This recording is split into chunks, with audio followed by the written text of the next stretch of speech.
Bake की कथा। प्राचीन जापानी जंगलों की रहस्यमय संध्या में एक विनम्र लकड़हारा हिरोशी का सामना एक जादुई बेक से होता है। एक ऐसा प्राणी जो बुद्धि और शरारत के आभा मंडल से दमकता है। यहीं से शुरू होती है उसकी एक अविस्मरणीय यात्रा रहस्यों और आत्माओं की दुनिया में। कहानी अगर पसंद आए तो चैनल को लाइक और सब्सक्राइब करना न भूलें।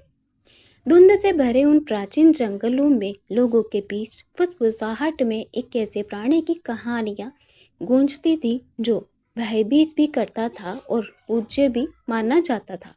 एक शरारती और जादुई प्राणी जिसे बेक कहा जाता था, यानी कि दानवी रेकून कुत्ता।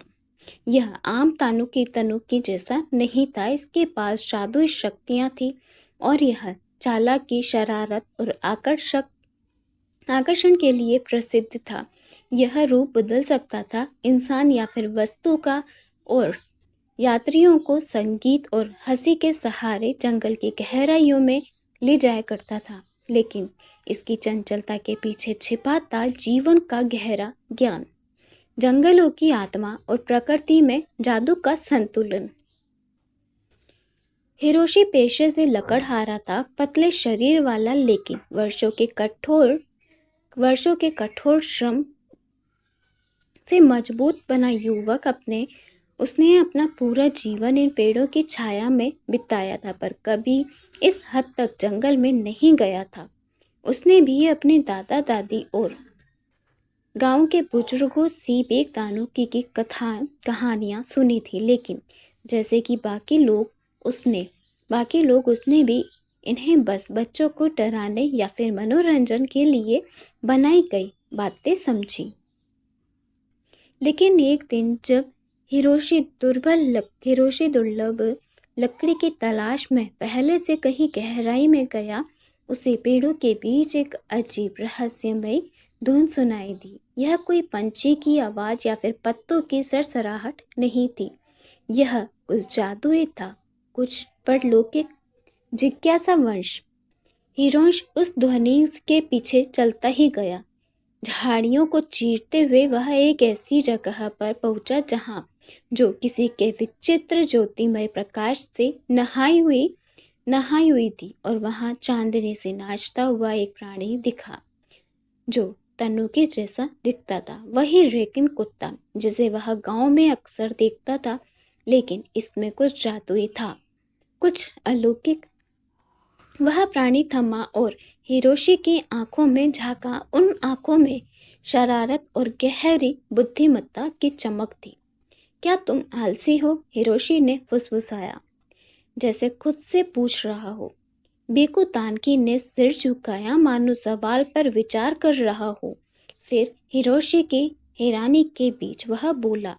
उसकी आवाज गूंजती हुई और मधुर थी, असली जितना असली ये पेड़, नदियाँ और पर्वत हैं। लेकिन बताओ हिरोशी, क्या तुम असली हो? हिरोशी स्तंभ था। मुश्किल से शब्द निकल पाया। मैं हूँ, वह बड़बड़ाया। बेकुतानकी हंसा और उसकी हंसी को गूंजती गहरी थी। अच्छा है। तो आओ हिरोशी, चलो बात करें सच्चाई और कल्पना दोनों की। चांदनी से रोशन उस जगह पर बैठकर बेक ने अपनी कहानी सुनाई। उसने उन प्राचीन समय की बात बताई जब उनके वे जैसे प्राणी स्वतंत्र घूमते थे और जादू उतना ही सामान्य था जितने की सांसें। उस वक्त जंगलों में आत्माएं, योकोई और ऊर्जा से भरे हुए प्राणी रहते थे जो पेड़ों के बीच नाचते और भूमि के साथ संतुलन में रहते। पर जैसे जैसे इंसानों ने विस्तार किया, आत्माएं पीछे हटने लगी। छायाओं में छिप गई या फिर जंगलों की गहराइयों में चली गई। बहुत सी वो विलीन हो गई। कुछ जैसे बेकुतानकी अब भी बचे थे, बदलते समय के साथ तालमेल बैठाते हुए। मैं सिर्फ तनुकी ही नहीं हूँ, उसने कहा। उसकी आवाज में सदियों की पीड़ा थी। मैं एक रक्षक हूँ जो दुनिया के बीच का पुल हूँ। मैं अपने जादू से इस जंगल की रक्षा करता हूँ, संतुलन बनाए रखता हूँ, लेकिन कभी कभी मुझे थोड़ी शरारत भी पसंद आती है। हिरोशी मंत्र मुक्त होकर उसे सुनता रहा, जैसे कि वह यात्रियों के साथ शरारत करता या फिर जंगल को खतरे से बचाता। उसके शरारती प्रवृत्ति के पीछे छिपी थी एक गहरी समझ, एक ऐसा ज्ञान जो मानव बुद्धि से परे था। बेतानुकी ने उसे गंभीर नजरों से देखा। हिरोशी, क्या तुम जानते हो कि तुम मुझे क्यों पा सके? हिरोशी ने सिर हिलाया। अब भी हैरान था। क्योंकि तुम जादू पर विश्वास करते हो, उसने फुसफुसाया, मुस्कान की हल्की झलक के साथ। भले ही तुम्हें अब तक इसका एहसास न हुआ हो। जंगल से संधि दिन हफ्तों में बदल गए। हिरोशी हर रात उस खाली खुली जगह पर लौटने लगा, बेतानुकी की कहानियां सुनने। अब वह केवल प्राणी के बारे में नहीं, पूरे जंगल के बारे में जान रहा था। एक दिन ऐसी दुनिया जिसे वह पहले कभी समझ नहीं पाया था। बेकुतानकी ने उसे सिखाया कि कैसे जंगल की भाषा सुनी जाती है, हवाओं के सरगोशियों को, प्राचीन वृक्षों के रहस्य और उस संतुलन की अहमियता को सबको जोड़ता है। एक रात जब तारे आसमान में झिलमिला रहे थे, बेतानुकी गंभीर हुआ। हिरोशी ने उससे कहा, मैंने तुम्हें बहुत कुछ बताया, लेकिन अब मैं तुम्हें से कुछ मांगता हूँ, जो कहो। हिरोशी ने तुरंत ही जवाब दिया, मुझे चाहिए कि तुम इस जंगल की रक्षा करो। बेतानुकी बोला, देखो, आत्माएं मिट रही हैं। मेरे जादू की ताकत अब संतुलन बनाए रखने के लिए पर्याप्त नहीं। अगर इंसान ऐसे ही आगे बढ़ते रहे तो ना तो जंगल रहेगा, ना ही जादू और ना कहानियाँ। हिरोशी अपराध बोध महसूस हुआ। वह उम्र भर जंगल से लेता रहा था, कभी कुछ लौटाए बिना। लेकिन अब जब उसने उसकी जादुई आत्मा को देखा, वह कीमत समझ चुका था। मैं करूँगा, उसने वचन दिया। मैं इस जंगल की रक्षा करूँगा अपनी पूरी शक्ति से। बेकुतानुकी ने उसकी ओर देखा और उसकी आंखों में आशा की एक चमक थी। तो अब से तुम केवल लकड़हारे नहीं हो हिरोशी, तुम अब एक रक्षक हो। अब उसकी परीक्षा। हिरोशी के जंगल की रक्षा के प्रति समर्पण की खबर जल्द ही गांव में फैल गई। कुछ ने उसे मजाक उड़ाया और कुछ ने उसे मूर्ख कहा जो अपने पेशे को छोड़कर जंगल के जादू में फंस गया हो। दूसरों ने उसे डरते हुए देखा और कुछ कहा कि उसे किसी जंगल की आत्मा ने मोहित कर लिया है। लेकिन हिरोशी ने कभी भी हार नहीं मानी। वह अपनी रातों की यात्रा जारी रखता, बेतानुकी से भी और भी अधिक सीखने और जंगल के रहस्यों को समझने की कोशिश करता। बेतानुकी उससे अक्सर परीक्षा में डालता, उसे ऐसी ऐसी चुनौतीपूर्ण काम देता जिससे कि उसे अपनी आशंकाओं पर संकोच का सामना करना पड़ता। एक रात बेतानुकी उसे जंगल के अंदर एक गहरे स्थान पर ले गया, जहाँ एक विशाल पेड़ गिर चुका था और नदी के मार्ग को अवरुद्ध कर रहा था। तुम क्या करोगे? बेतानुकी ने पूछा। हिरोशी ने गहरी सोच में खोकर विचार किया और महसूस किया कि इस पेड़ का मूल्य और उद्देश्य दोनों थे। उसने तय किया कि वह पेड़ तो केवल उतना ही काटेगा जितना जरूरी है, ताकि नदी का पानी बह सके, जबकि बाकी पेड़ों को जानवरों के रहने के लिए छोड़ देगा।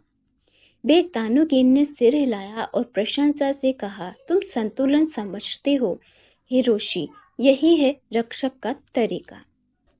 जंगल का क्रोध। एक साल बाद बेतानुकी से संधि करने के बाद हिरोशी अपनी सबसे बड़ी चुनौती का सामना करना पड़ा। एक अमीर जमींदार ने पास के गांव से आकर जंगल के एक हिस्से को साफ कराकर बड़ा ही महल बनाने की योजना बनाई।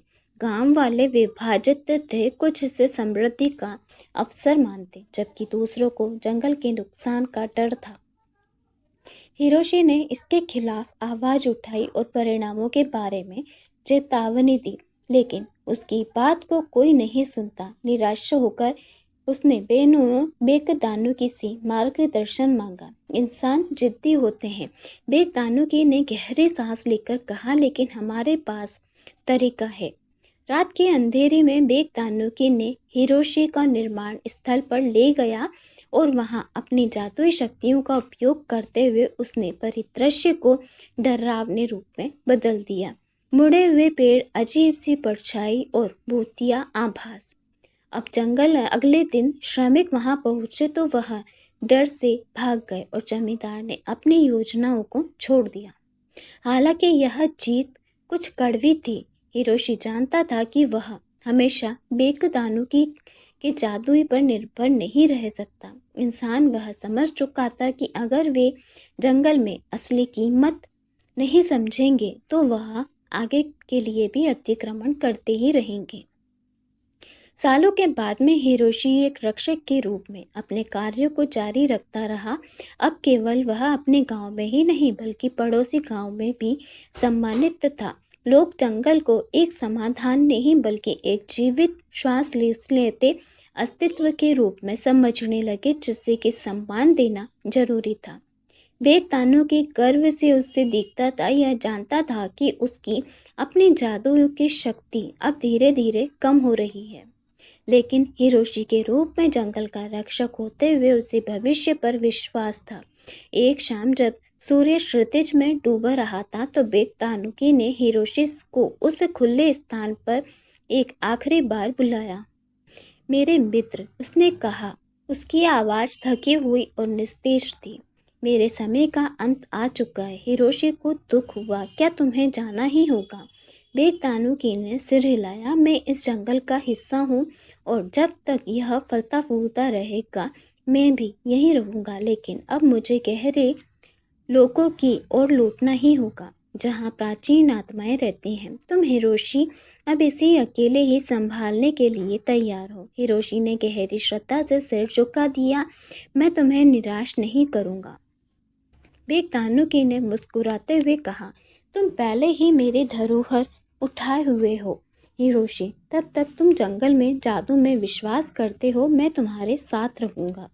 सालों से दर्शक बदल गए और हिरोशी बुढ़ापे की ओर बढ़ा। उसने अपने ज्ञान और समर्पण को अपनी संतान और गांवों के लोगों तक पहुंचाया।